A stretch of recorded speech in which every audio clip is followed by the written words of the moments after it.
po sa inyong lahat. Kamusta po kayong lahat? Sana po nasa mabuti kayong kalagayan, saan man panig kayong mundo naroroon. You know? For today's video po ay magluluto po tayo. At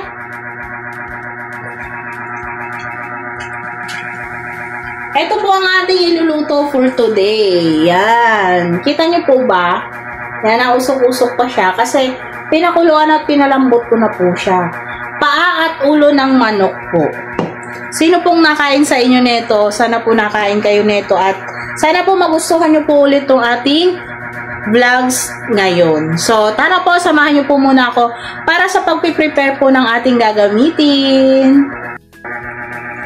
At meron din po tayong konting atay dito. Ayan. Lalagyan po natin yung ating lulutuin. Alam nyo po ba kung ano ating lulutuin? Naku, I'm sure po magugustuhan nyo rin po kung inyong malalaman. Pero maya-maya po at syempre tapusin nyo po itong vlogs na to para alam nyo po kung ano talaga ang ating lulutuin. Meron po ako dito, siling labuyo. Yan. Hugasan po muna natin bago hiwa-hiwain. Balatan ko lamang po ito. Mabilis na lang po itong ating luto kasi pinakuluan ko na po itong paa at saka ulo. Nauna ko pong pinakuluan yung paa. Pinalambot ko po muna. Bago ko po nilagay din yung ulo ng manok. Yan. Pata ng manok tsaka ulo ng manok. Tiyan. Pata. Ayan po. Hugasan ko lang po muna to bago po natin hiwa-hiwain. Yan. Meron po akong luya, sibuyas, bawang. At syempre, mayroon po tayong siling green. May siling labuyo po tayo. Yan. Hugasan ko lamang po at para mahiwa na po natin.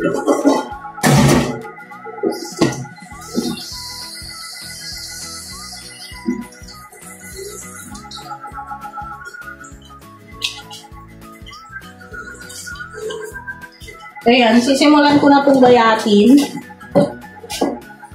Mabilis ang luto lang po to. Kasi kaninang umaga ko pa po ito pinalambot. Para ngayon, igigisa na lang po natin.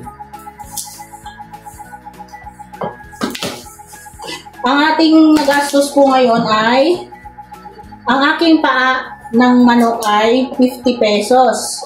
Ang ulo po, 27 pesos. So, 77 na po ang ating nagastos. At kumuha po ako ng 30 pesos na atay. Yan. Tapos, yung sangkap po,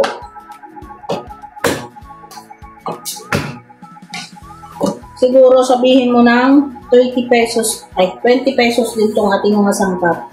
Kasi ilang piraso lang naman ito, tsaka yung CD. So, magkano nagastos natin eh?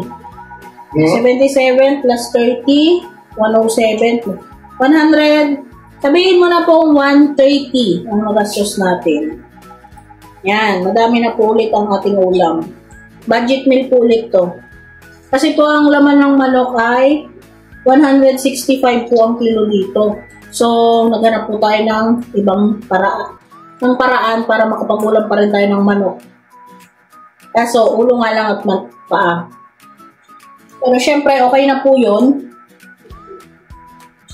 Para sa mga katulad kong magtitipid, sa mga katulad kong hindi maselan. You know? Ilang araw po, ilang kainan po ulit natin, uulamin yan. Yan. Salamat po pala sa mga nanood at sumuporta sa aming live. Pasensya na po kayo at saglitan lamang. Nawala po kasi yung signal, di ko nga ba alam. Di ko po alam kung bakit ngayon lang po nawalan naman ng signal kung kailang maka-live po tayo.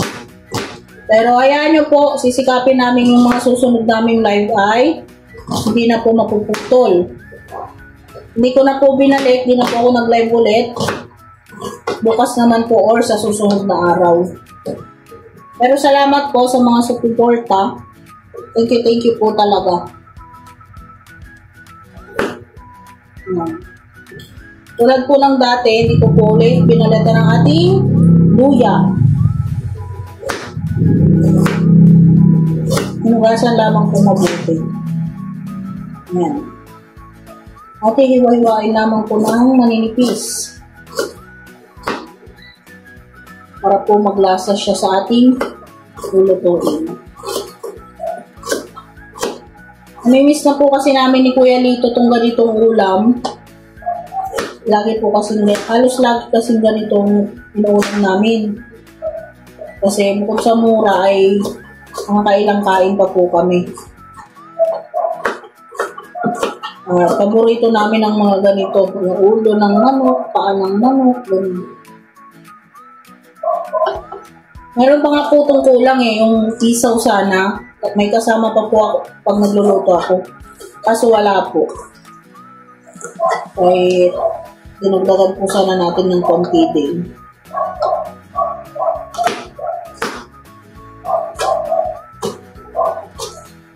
Yan. Ang ating siling green, hiwa-hiwain ko lamang din po ng maliliit. Masarap po itong ganito ang luto pag medyo may anghang. Request ni Kuya Lito ay may konting anghang daw. Ayan. So, okay na po. Ito na yung ating paa ng manok, ulo, napalambot na natin. Ito na yung ating sibuyas, bawang, luya, siling green, siling, labuyo, at syempre, may konti tayong atay. So, siset ko lamang po yung camera at magluluto na po tayo.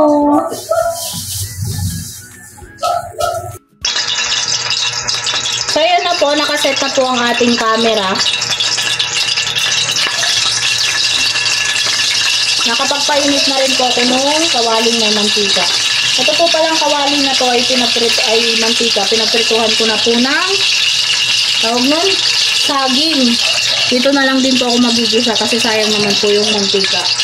Hindi pa naman po yan marumi. Lagay na po natin una yung luya. Ayan.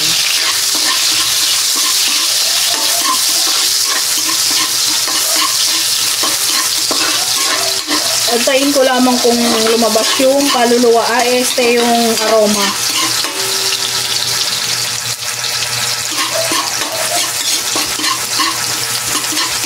Meron po palang nagtatanong bakit po pag nag-vlog daw ako ng pagluluto ay hindi na po nakikita yung pagmumukha ko. Tinututok ko na po kasi sa niluluto ko para naman po yung mga gustong matuto ay makuha po yung aking mga sunod-sunod na ginagawa. Huwag po kayong mag-alala sa mukha ko at di naman po nagbabago yun. Char.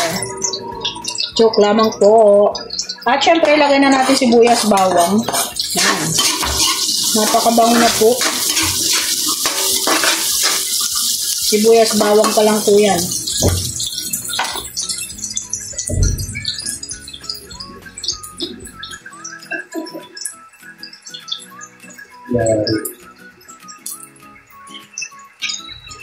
Yan.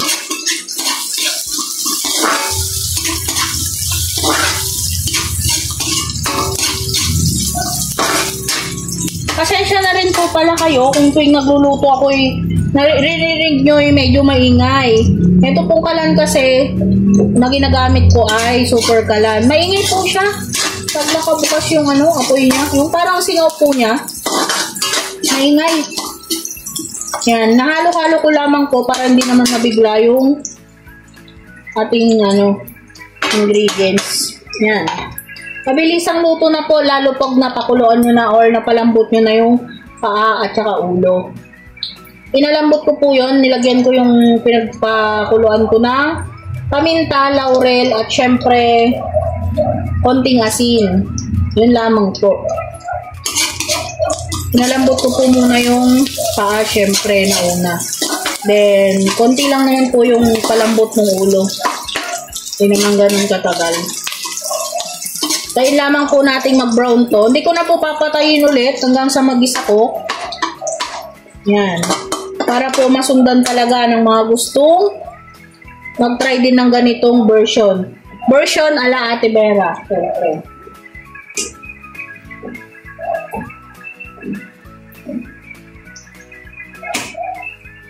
Yun, tagay po tayo ng tubig. Tagay.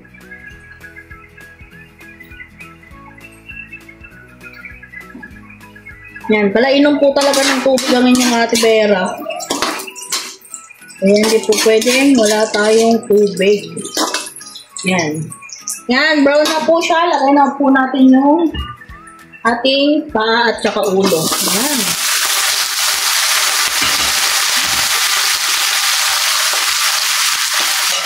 Wow. Siyempre, hahaluin natin.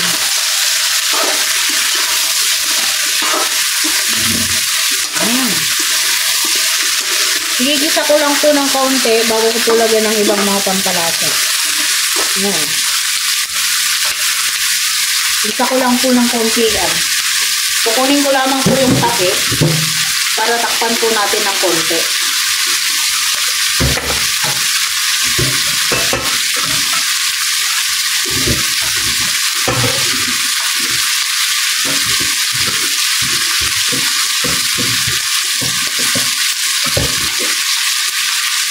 Masarap po kasi yan kung mayroong magigisa-gisa kahit napalambot na po yung yung paa at saka ulo.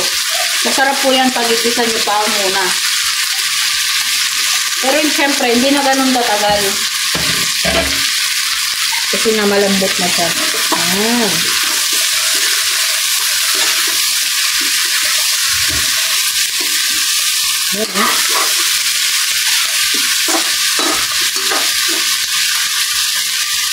Takpan lang po natin mga 5 minutes lang. Ilalagay na po tayo ng mga sangkap.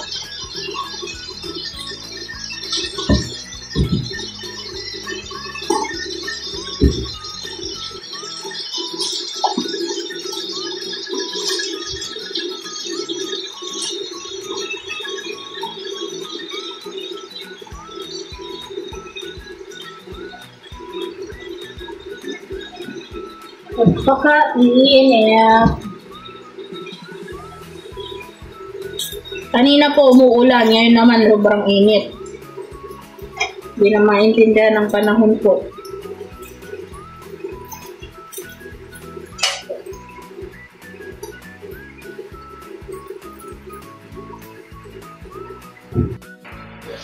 At yun na nga, okay na po siya. Maglagay na po tayo ng paminta. Ayan.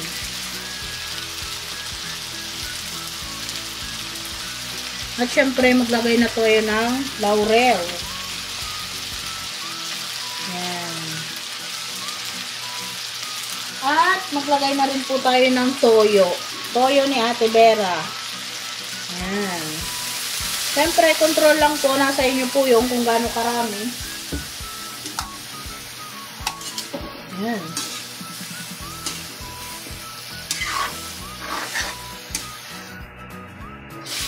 At gagawa lamang po ako ng butas dito sa gitna. Yan. Dahil malambot na po ang ating paa at ulo, dito ko naman ilalagay yung ating mga patay. Yan. Malinis po yung aking kamay. Yan. Kakamayin ko na. Yan. Marami rin pala yung atay. Ayun o. Tanan!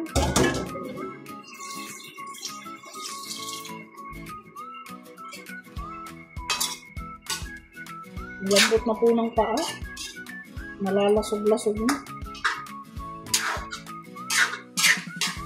Ayan. Takpan natin syempre. Balikan ko po kayo maya-maya ulit. At check po natin. Nakakabaka na po niya. Ayan. Ayan o.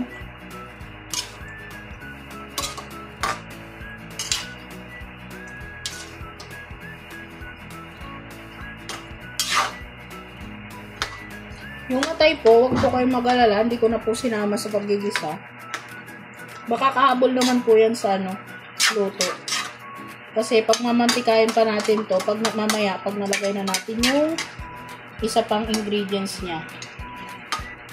Yan. Konti pa po. Bago po natin lagay yung isang ingredients. So, yun na nga. Check po natin ulit. Oh, ang dami. Nakatakam. Nadudurog na yung ating paa. At maglalagay po tayo ng gata. Yun, adobo pala sa gata. Yun o, lagay na po natin to. Isang pack po yung binili ko. Yun. Yung easy, ano na lang po na ang binili ko na tawag nun gata. Ilalagay ko na rin po pala yung sili natin na green at saka labuyo.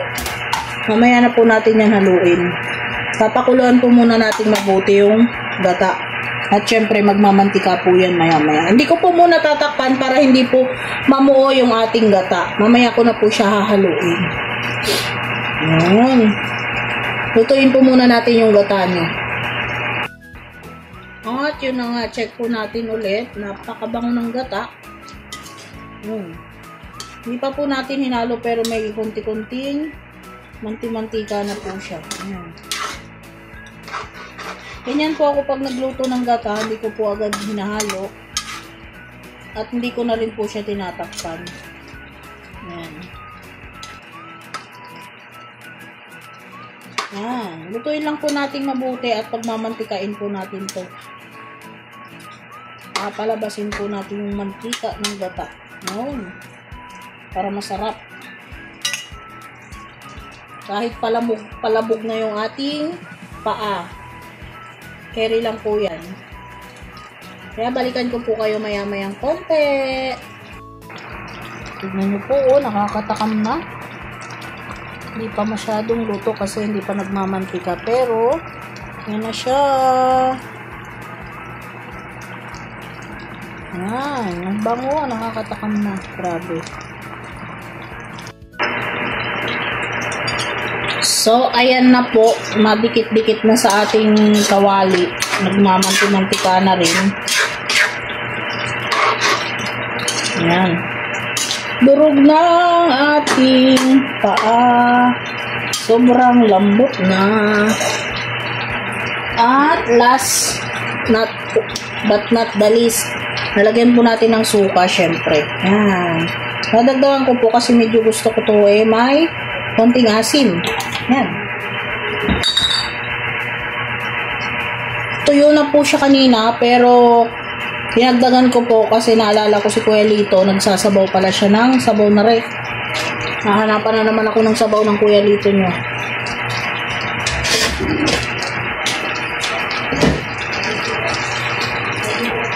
So, ayan, lulutuin ko na lang po yung pinakasuka niya, then okay na po siya.